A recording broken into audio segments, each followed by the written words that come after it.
हिमालय के दक्षिण क्षेत्र को भारत कहते हैं तथा उसके नागरिकों को भारतीय कहते हैं। मैं जल की अविरल धारा के समान बिना रुके चलता रहा। समय बीतता रहा। इसी परंपरा में चौथे आर्य में समय समय पर भगवान आदिनाथ के समान 23 तीर्थंकर भगवंतों ने समाज की गिरावट को संभाला और अपने ज्ञान से संरक्षण दिया। अब इस काल के अंतिम तीर्थंकर भगवान महावीर का शासन चल रहा है, जिन्होंने विश्व शांति के लिए अहिंसा, अनेकांतवाद, अपरिग्रह जैसे अमूल्य सिद्धांतों को पुनः जागृत किया।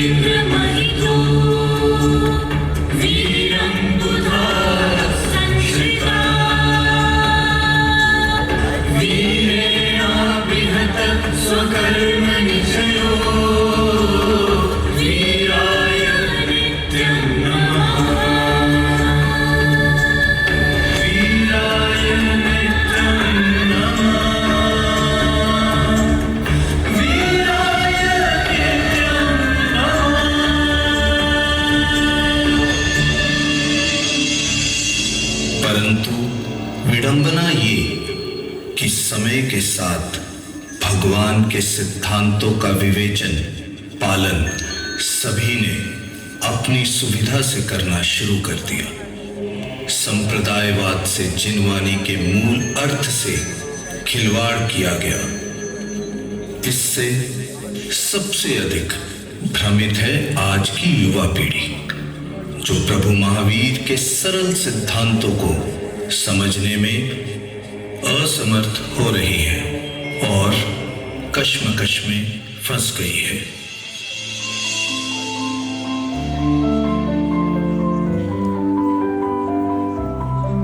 अरे, भाविन को तो पहुंच जाना चाहिए था। वो तो हमेशा टाइम पर होता है। आज क्या हो गया? Hello friends, how are you doing? All good. आज तो रिजल्ट की टेंशन खत्म हुई। ऑर्डर दे दिया क्या तुम लोगों ने? ओह यस, तेरी और कितनी वेट करते, बहुत भूख लग रही थी। तेरी फेवरेट सुशी कर दी है ऑर्डर। What's wrong Bhavin? कुछ उदास दिख रहे हो। Is everything fine? हाँ यार, एंट्रेंस दे चुका हूँ, रिजल्ट्स भी आ गए हैं। बस करियर को लेकर कुछ डिसाइड ही नहीं कर पा रहा हूँ। कंफ्यूजन ही कंफ्यूजन है। अरे, तुम तो आर्मी में जाना चाहते हो ना? चाहता था या चाहता हूँ पता नहीं, बट माय फैमिली, दादी चाहती ही नहीं कि मैं आर्मी ज्वाइन करूं। रात को इतना बवाल भी हुआ इस बात पर। कहती है जैन बच्चे आर्मी में नहीं जाते, कारण हिंसा। दादी के हिसाब से जैन धर्म अस्त्र शस्त्र गोलों तोपों से दूर शांति और अहिंसा का धर्म है। ये प्रोफेशन जैन बच्चों के लिए है ही नहीं। तुम्हारी दादी और मेरी दादी के विचारों में कुछ खास डिफरेंस नहीं है। अच्छा, वो कैसे? अभी तक मैंने अपने प्रोफेशन के बारे में दादी को नहीं बताया था। इस बार जब वो हमारे साथ रहने आई तो मम्मी ने बताया कि मैं मेडिकल लाइन में जाना चाहती हूँ। वो तो मम्मा पर ही बरस पड़ी। कहने लगी जैन होकर जानवरों पर चीर-फाड़ करना, औजारों से प्रैक्टिकल कंडक्ट करना, इन सब में हिंसा ही हिंसा है। मैं कह कर थक गई कि दादी अपना विजन ब्रॉड करो। डॉक्टर बनूंगी तो कितनों का भला करूंगी, पर उनकी गाड़ी एक ही जगह पर अटक गई है। ये प्रोफेशन हम जैनों के लिए नहीं है, कुछ और कर लो, बहुत कुछ है करने के लिए। सही है यार, इन बड़ों का कुछ समझ नहीं आता।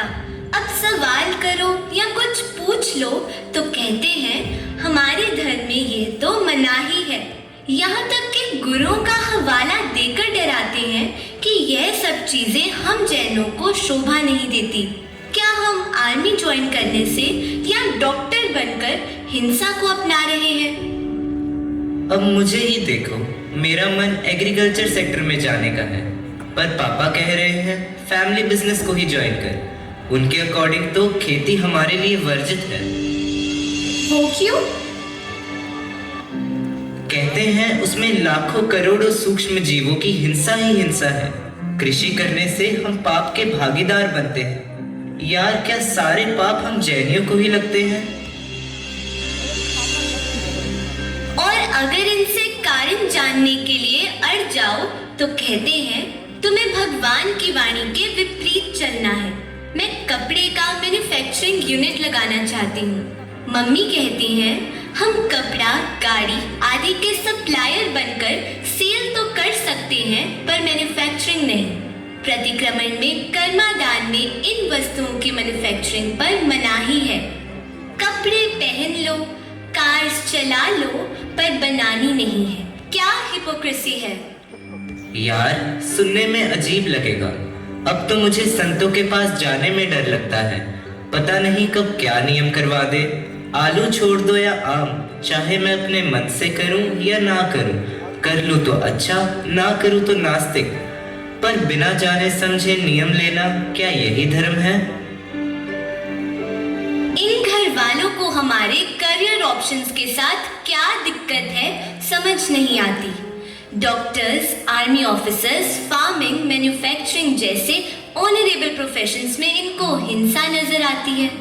और ये जो शराब, so called high society show जो हमारे यूथ को खोखला कर रहा है, हमारे परिवारों में खुलेआम चल पड़ा है, उसको रोकने के लिए कोई खड़ा नहीं हो रहा। उसे स्टेटस सिंबल कहकर बड़े मजे से प्रमोट किया जा रहा है। यहाँ तो घर के बड़े भी शांत हैं, कोई कुछ नहीं बोलता। यही सब चलता रहा तो हमारी संस्कृति, धर्म कहाँ जाएगा? वो चाहते हैं भगत सिंह तो पैदा हो, पर हमारे घर में नहीं। कैसी सोच है ये? धर्म विकास में बाधा नहीं हो सकता, हमें कायर नहीं बना सकता। मुझे तो लगता है कि हम धर्म के मन को समझ ही नहीं पाए। हर कोई अपनी इंटरप्रिटेशन ही देता है। कहाँ जाए, क्या करें, किसकी सुने? राग, द्वेष, गुस्सा छूट नहीं रहा। आलू प्याज छोड़ दो, जैसे इसी में सारा धर्म समाया है। कितनी कंफ्यूजन है, केओस है। उलझन ही उलझन है, कहाँ से मिले इसका हल?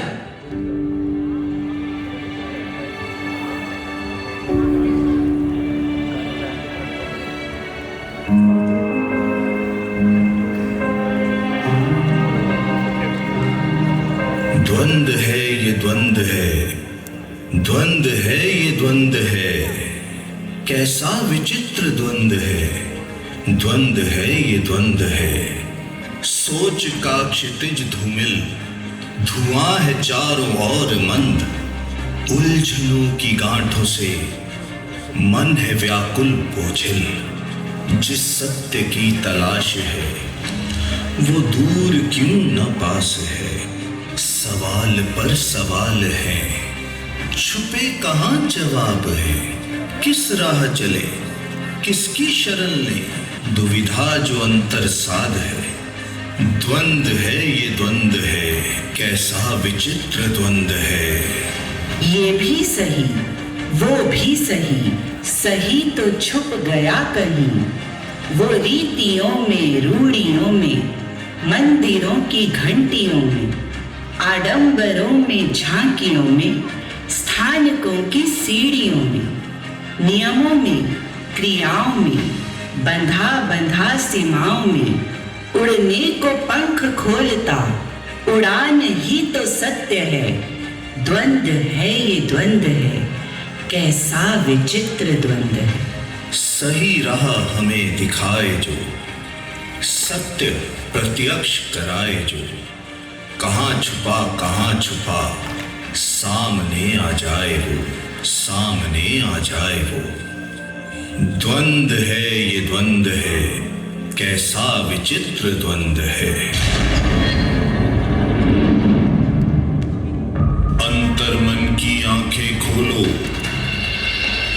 सत्य का तुम साक्षात्कार करना चाहते हो वो कहीं और नहीं, तुम्हारे भीतर है।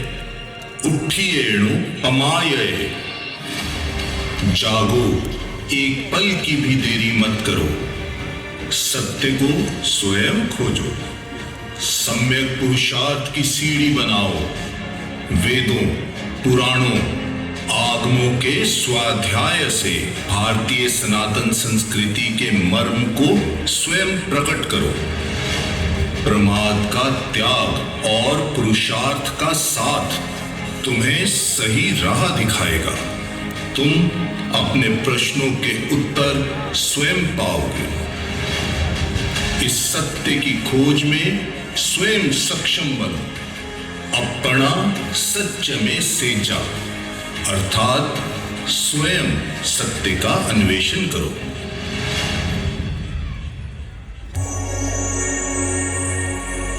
कुछ नया जोश अपना करके कदमों में रवानी भरनी है। पुरुषार्थ के बल पर हमको ये जीवन की यात्रा करनी है।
भगवान की वाणी ने तो हमारी आंखें खोल दी।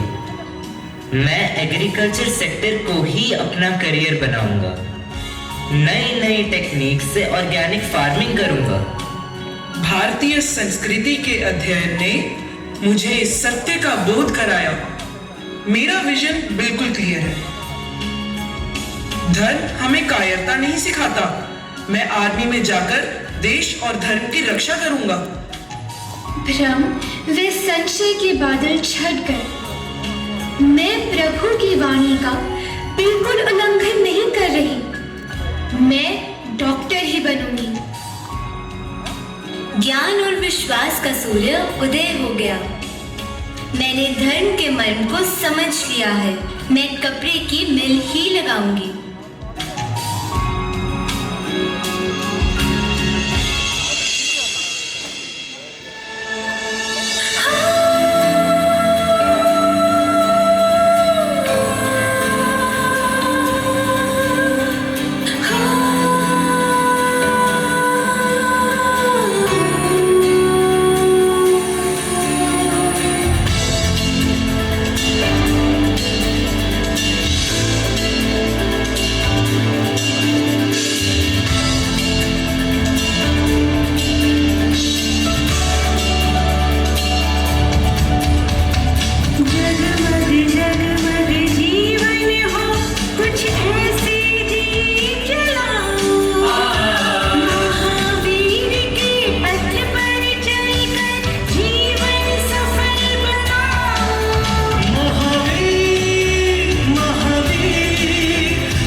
प्रतिनिधि मंडल की प्रस्तुति। बहुत बहुत साधुवाद। अब मैं